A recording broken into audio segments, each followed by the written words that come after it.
Майя Бекбаева қазақ әйелдерін кемсітті ме? Әйгілі тележүргізуші Майя Бекбаева мен журналист Мұхтар Түменбай арасында үлкен дау шықты. Оған себеп Бекбаеваның Алашорда көсемдерінің әйелдері туралы айтқан сөздері болып отыр екен. Даудың басы Майя Алаш арыстарының не себепті орыс әйелдеріне үйленгенінен туындап отыр. Сол тұста қазақ әйелі орыс әйелдермен салыстырғанда бәсекеге қабілетсіз көрінеді. Бекбаеваның алаштықтар өзіне тең келетін жар іздеген сөзі қазір қызу талқыланып жатыр екен. Тарих түгенделмей мұндай дау жалғаса беретінде шығар. Жақында ғана Қырғыз президенті Садыр Жапаров әлеуметтік желісінде Кенесары ханның бас туралы жазба жариялады.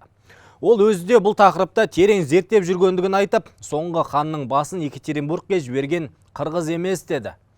Осылайша тақырып жабылсын дегенді айтты. Кенесарының басын сылтау етіп, екі елдің ортасына іріткі салғысы келетіндер кім?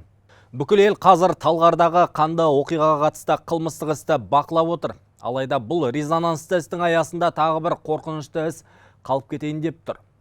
Бір жыл бұрын Алматыда жас қыз терезеден секіріп кетті деген ақпаратты естіген шығарсыз. Марқұмның есімі Ақнар Хамит еді. Алайда қыз қайтыс болған күні ол әбден азапталған екен. Қасындағы қыздар қызды аямай ұрып, денесін тістелеп, терезеден лақтырып жіберген дейді. Бірақ та бір жыл бұрынғы іс кезінде сол екі құрбысы тек куәгер ретінде тергеліп жатыр. Әділдік іздеген ана қызын өлтірген кінәлілер абақтыға қамалса деген өтінішін айтты. Осындай ақпараттарды сіздерге жеткізбекшімін. Жақсылап жайғасыңыздар. Біз бастаймыз.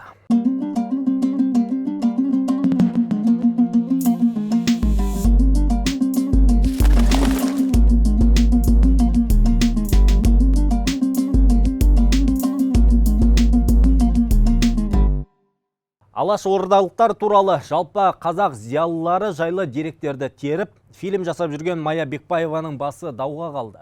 Бекбаеваның алаш қайраткерлері және олардың жары туралы көлемді бағдарламадан үзіп алынған сөзі желіге тарап, шу шығарып жатыр. Онда алаш арыстары не үшін өзге ұлттың қызына үйленгені жайлы сөз етіледі. Бізде мәселенің анық-қанығына жету үшін сол фильмді табуға тырыстық, алайда Майя Бекбаеваның YouTube желісіндегі көп деректі фильмнің ішінен дәл сол деректі фильмді таба алмадық. Алайда сол тарап кеткен үзіндісін өздеріңізге ұсынып көрейік. Они были неконкурентоспособны, потому что мужчинам, представителям казахской интеллигенции, образованным, увлеченным, высокими целями, не нужны были рядом просто домработницы и кухарки. Мұхтар Түменбай медиа алаңдағы әріптестерінің алаш қайраткерлері туралы түсірген контентіне наразылық білдірген еді. Айтуынша Майя Бекбаева қазақ әйелдерін кемсітетін пікір білдірген. Ол өзінің әлеуметтік желісінде мадам Майя алаш арыстарының не себепті орыс әйелдеріне үйленгенін түсіндіруге тырысыпты. Бекбаеваның ойынша сол тұстағы қазақ әйелі орыс әйелдерімен салыстырғанда бәсекеге қабілетсіз болған, талапқа сай келмеген. Алаштықтар өзіне тең келетін жар іздеген. Оны Қазақстанда атап өтілетін аналар күні қарсаңында айтып отыр. Қазақ әйеліне тіл тигізуге сізге кім құқық берді деп жазды. Журналистің пайымынша орыс келіндерінің кесірінен ана тілін білмейтін мәңгүрт ұрпақ өмірге келген деп сөзін түйіндепті. Артынша Бекбаеваның оқиғасы басқа журналистердің де көзіне түсті. Бірінен кейін бірі сөзінен сүрінген Бекбаеваны жерден алып жерге салып жатыр. Көп жылдық тәжірибесі бар зерттеуші маман, ағартушы ретінде, әр сөздің салмағы бар екенін түсінетін адам ретінде үлкен олқылық кеткенін мойындау керек. Қазақ халқы аса қадірлейтін алашорда азаматтары туралы, олардың тағдыры мен талғамдары туралы айтқанда, жариялағанда, әр сөздің орны мен салдары бағамдалу керек деп ойлаймын. Ал қалай қолдануды білмесеңіз, үндемеген абзал. Журналист Майя Бекбаева әлеуметтік желіде өзі туралы тараған даулы видеоға қатысты арнайы мәлімдеме жасап, жағдайдың анық-қанығын түсіндіріпті. Бекбаеваның атап өткеніндей желіде тарап жатқан видео алаш қайраткерлері және олардың жары туралы көлемді бағдарламадан үзіліп алынып, әдейі бұрмаланған деседі. Осыдан 2,5 жыл бұрын авторлық YouTube каналыма алаш қайраткерлері мен олардың өмірлік серіктеріне арналған үлкен бағдарлама жүктелген болатын. Ол видео 2 жыл бойы ашық тұрды. Осы уақыт ішінде 100 мыңнан астам адам көріп, түрлі пікірлер жазылды. Ашық қоғам болған соң әркім өз пікірін білдіруге ерікті. Бұған дейін ол материалға ешкім мұндай ауыр сын айтып, қоғамда дүрбелең туғызған емес. Сондықтан адамдар бағдарламаны толық қарап, ондағы менің ойымның бұрмаланбағанын анық көре алады. Ол қазір көпшілік талқылап жатқан қысқа видеоны өзі жарияламаған және оның әдейі өңделіп, түпкі мағынасы мен контексті толық бұрмаланғанын айтып отыр. Сонымен қатар Бекбаева бұл видеоның дәл Қазақстанда атап өтілетін аналар күні әлеуметтік желіге тарап, осынша дау тудыруы кездейсоқ емес, әдейі ұйымдастырылған әрекет болуы мүмкін дегенді айтты. Сөз соңында Бекбаева 10 жылдық еңбегімді жоқ қылып, күйе жағып жатқандарға өкпелі екендігін жеткізіпті. Ит үреді, керуен көшеді деп сөзін аяқтапты. Тарих туралы нақты емес факты айтсаңыз, кез келген адам сынның астында қалуы мүмкін. Өйткені тарих негізгі деректерге сүйеніп айтылуы тиіс. Ал аузыңыздан қате пікір шығатын болса, үлкен шенді адам болсаңыз да оқырман сынның көкөсін көрсетеді. Жақында Қырғыз президенті түсініксіз бір пікір жазған еді. Қырғыз Республикасының президенті Садыр Жапаров қазақтың соңғы ханы Кенесары хан жөнінде әлеуметтік желісінде жазба қалдырған еді. Ол жазбасында былай деп жазды: бір деректе кейбір қазақ көсемдері басты орыстарға тапсыруды ұсынғаны айтылады. Тағы бір деректе Кенесарының өліміне сенбей орыстар арнайы делегация жіберген айтылған. Себебі Кенесары омбыдағы орыстарға да соққы берген болатын. Делегация келіп, омбыға алып барып тексерейік, бізге беріңдеп деп сұрап еткен. Сөйтіп, бас омбыға, одан кейін Санкт-Петербургке жөнелтіледі деген. Енді бұл оқиғалар тарихқа айналады. Одан енді сабақ алуымыз керек. Мұндай оқиғалардан сабақ алудың маңыздылығы қазіргі заманда тіпті арта түсуде. Бірақ екі араға от салғысы келетін арандатушылар ақылға келмей жатқаны өкінішті деп жазыпты. Қырғыз басшысының жазбасы қазір тарихшылардың да түрлі пікірін туғызып жатыр. Елдегі тарихшылар бұл тарихи іске нүкте қою үшін қырғыз-қазақ тарихшыларын біріктіріп, бір мәмлеге келуді ұсынып отыр. Бұл осыдан кейін бұл дерекке нүкте қою үшін аса маңызды дейді. Шерзат ісі Талғарда болған қанды оқиға нағыз резонанс туғызды. Ал Шерзат Полаттың өліміне қатысы бар азаматтарға арналған сот процесі әлі де болсын жалғасып жатыр. Осыған дейін куәгерлердің барлығынан түсініктеме алынды, тіпті сол күндері кезекшілікте тергеуді жүргізген бірқатар азаматтар да сотқа келді. Қазір бұл сотты күллі Қазақстан бақылап отыр. Сот ашық форматта талқыланып отырған соң, қоғамда келген адамдардың сөздерін мүлт жібермей өздері пікір білдіріп жатыр. Осыған дейін сотта тік сұрақтармен кінәлі тарапты әбдіретіп тастаған прокурорды сотқа қатыстырмау ұсынысы да айтылған болатын, бірақ прокурорды алып тастай алмады. Енді осы аптада кінәлі ретінде қамауға алынған айыптаушылардан түсініктеме алынып жатыр. Күдіктілер сол оқиға болған күні қатты таяқ жегенін айтыпты. Кейбірі тіпті қысымның салдарынан жалған түсініктеме беруге мәжбүр болыпты. Алайда бұл жауапкершіліктен босатпайтынын өздері де түсінеді. Ал сот отырысын жүргізіп жатқан Жанұзақ мырза болса, бәріне эмоцияға берілмеңдер деп, кейін өзде қатты сұрақтарын қойды. Гайпаев жатыр. Сіз барып тептіңіз. Тептім. Өз әрекетіңізді дұрыс деп ойлайсыз ба? Дұрыс деп ойлаймын. Неге? Себебі ол бізге мылтық атты. Жақсы. Сіз Гайпаевты тептіңіз. Ал полиция қызметкерлері сізді ұрды. Олардікі дұрыс емес па? Аяусыздықпен ұрды ғой. Сіз аяушылықпен тепкен жоқсыз ба? Айта кетейік, былтыр күзде болған Талғар қаласындағы оқиға әлі күн тәртібінен түскен жоқ.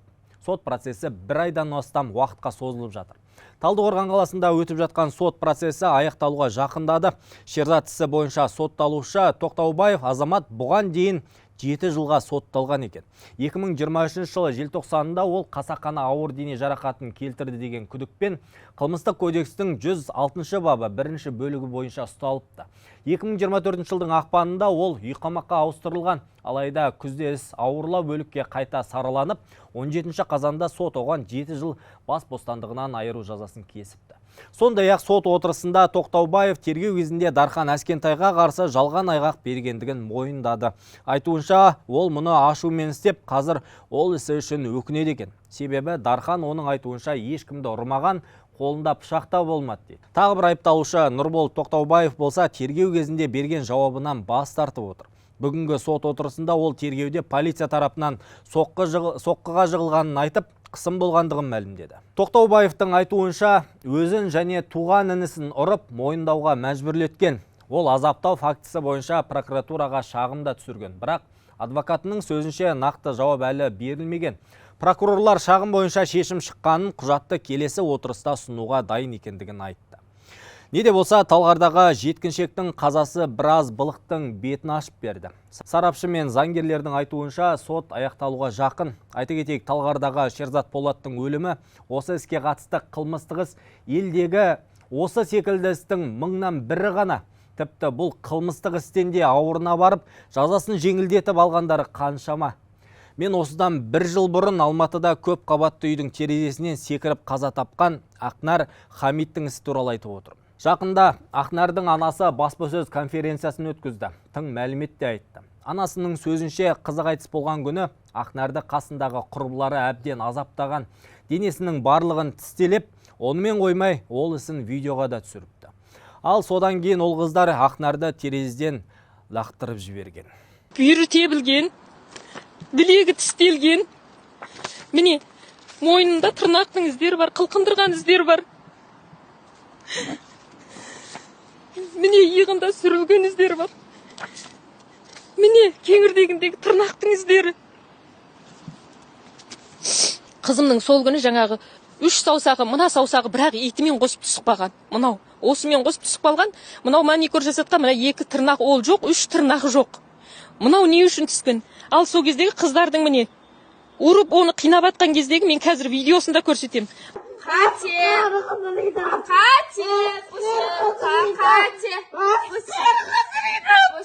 Оқиға былтыр болған, ал Ақнардың қасында болған 2 қыз болса адам өлтіру бабымен емес, куәгер ретінде тергеліп жатыр екен.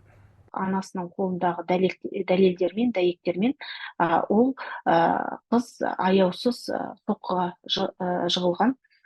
Сонымен қатар тырнағы жұлынған, тістелген, тырналған, бұл адамға зорлық зомбылық көрсеткені анық дәлелдермен көрініп тұр. Сондықтан зорлық зомбылық бойынша баптың қосылуын, сонымен қатар қыздың өліміне дейін, яғни терезеден құлағанға дейін анасына Ақнардың телефонынан аудио хабарламалар келген. Сол кезде қыздардың бірі өлтіріп жатыр деген сондай сообщениялар жазған. Қайта хабарласып Ақнарға телефонын бер деген кезде бермеген. Яғни Ақнардың алдын ала еркінен айырған. Істі Алматы қаласы полиция департаменті алған. Дәл қазір мен сөйлескен тергеуші, Алматы қаласының полиция департаментінің тергеушісі. Полиция енді қалалық департаменттің де іс әрекетіне туыстарының көңілі толмайды. Ары қарай мен заңгер ретінде іспен танысып, мүмкін бізге тергеу тобын ауыстыру керек па, жоқ МВД-ның тергеу тобын құру керек па, сол процесспен әлі де біз ары қарай айналысатын боламыз. Айта кетейік, былтыр шілдеде Алматыда Ақнар Гүлстан көпқабатты тұрғын үйдің 7-ші қабатынан құлап қайтыс болған еді. Іс өзін-өзі өлтіру бабымен қарастырылып жатыр. Бірақ Ақнар бұл трагедияға дейін жан түршігерлік азапқа ұшыраған. Бұған оның телефонынан табылған фото, видеолар куәгерлердің айғағы дәлел екен. Азаптау фактісі де медициналық сараптама қорытындысымен дәлелденіп отыр. Қыздың денесі көгерген, тырналған, тістелген, тырнағы сынған, шашы жұлынған. 10 айдан бері марқұмның туыстары әділдік таппай келеді. Ақнардың өліміне қатысты ешкім жауапқа тартылмаған.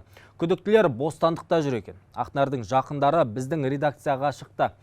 Алдағы аптада әділдік іздеген ананың шындығын біздің арнадан толық көретін боласыздар. Ақпарда айтарым осы болды. Аман сау болыңыздар.